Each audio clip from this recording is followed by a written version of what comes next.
اللہ الرحمن الرحیم۔ ایک ڈاکٹر نے سوال کیا کہ بعض ادویات کا دفاتر میں انبار لگا ہوتا ہے اور ان کی مدت انتہا یعنی ایکسپائری ڈیٹ آ جاتی ہے، تو آیا جائز ہے کہ ڈائریکٹر جنرل کے علم میں لا کر یا اس کے بغیر وہ ادویات مختلف دفاتر اور کلینکس کو فروخت کر دی جائیں اور مریضوں کو نہ دی جائیں؟ دوسرا سوال یہ کہ بعض ادویات اور دیگر طبی سامان عام طور پر ڈسپنسری میں نہیں ہوتے، تو کیا انہیں فارمیسی میں رکھنا اور اپنے رسمی اوقات کار میں انہیں علاج کے لیے آنے والے مریضوں کو بیچنا اور اس سے حاصل ہونے والے منافع سے شخصی استفادہ کرنا جائز ہے؟ جواب میں آیت اللہ سیستانی ان دونوں سوالوں کے جواب ایک ہی صورت میں دیتے ہیں کہ اگر آپ کے دفتر میں مقرر کردہ قوانین کے خلاف نہ ہو تو ایسا کرنا جائز ہے۔ دوسرا سوال یہ ہے، کیا طبی اداروں سے مفت ملنے والی ادویات کی خرید و فروخت جائز ہے؟ جواب میں فرماتے ہیں، اگر انہیں ناجائز طریقے سے حاصل کیا گیا ہو تو ان کا لین دین جائز نہیں ہے، لیکن اگر انہیں جائز طریقے سے حاصل کیا گیا ہو، جیسا کہ وہ ادویات جنہیں میڈیسن کارڈ وغیرہ پر حاصل کیا جاتا ہے،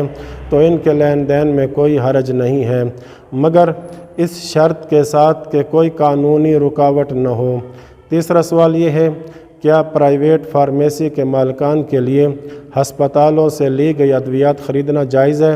جواب میں فرماتے ہیں، سرکاری ہسپتالوں اور مراکز صحت سے ناجائز طریقے سے لی گئی ادویات کا لین دین جائز نہیں ہے۔ چوتھا سوال یہ ہے،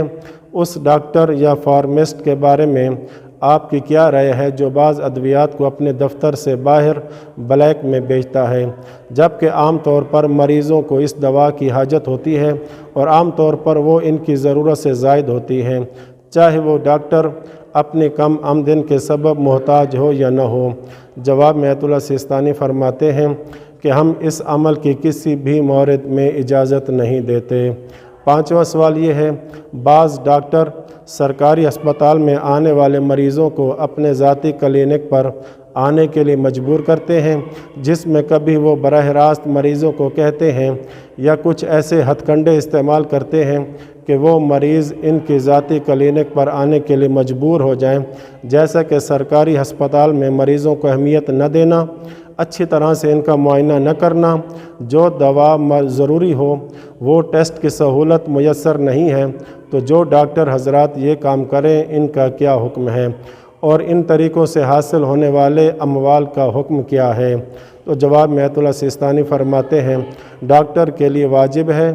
کہ وہ ہسپتال میں مریض کے معائنے اور ضروری دوا دینے وغیرہ جیسی مطلوبہ ڈیوٹی صحیح طریقے سے ادا کرے، اور اس کے لیے جائز نہیں کہ وہ اپنی ڈیوٹی کی ادائیگی میں کمی کوتاہی یا اپنے کام میں دھوکہ دہی کرے۔ اسی طرح ڈاکٹر کے لیے اپنے ذاتی مفاد کے حصول کے لیے اپنی ذمہ داری کی ادائیگی میں کوتاہی اور نظام کی مخالفت کرنا بھی جائز نہیں، اور ان تمام ناجائز طریقوں سے کمائے گئے اموال بھی اشکال سے خالی نہیں، اور ڈاکٹر نے جس کام میں اپنی ملازمت کے معاہدے کی خلاف ورزی کی ہو اس کے بدلے تنخواہ کا حقدار نہیں ہے۔ اسی طرح ایک دوسرا سوال یہ ہے کہ عام طور پر ڈاکٹر سرکاری ہسپتال میں مریضوں کی بہت بڑی تعداد کا معائنہ کرتا ہے، جس سے وہ اپنی دفتری ڈیوٹی کی ادائیگی سے اکتا جاتا ہے، تو کیا اس کے لیے ان میں سے کچھ مریضوں کا اپنے ذاتی کلینک پر معائنہ کرنا جائز ہے؟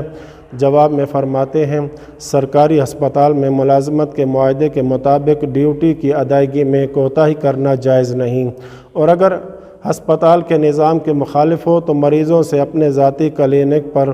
رجوع کرنے کا مطالبہ کرنا بھی جائز نہیں ہے۔ وصلی اللہ علی محمد وآل بیتہ الطاہرین۔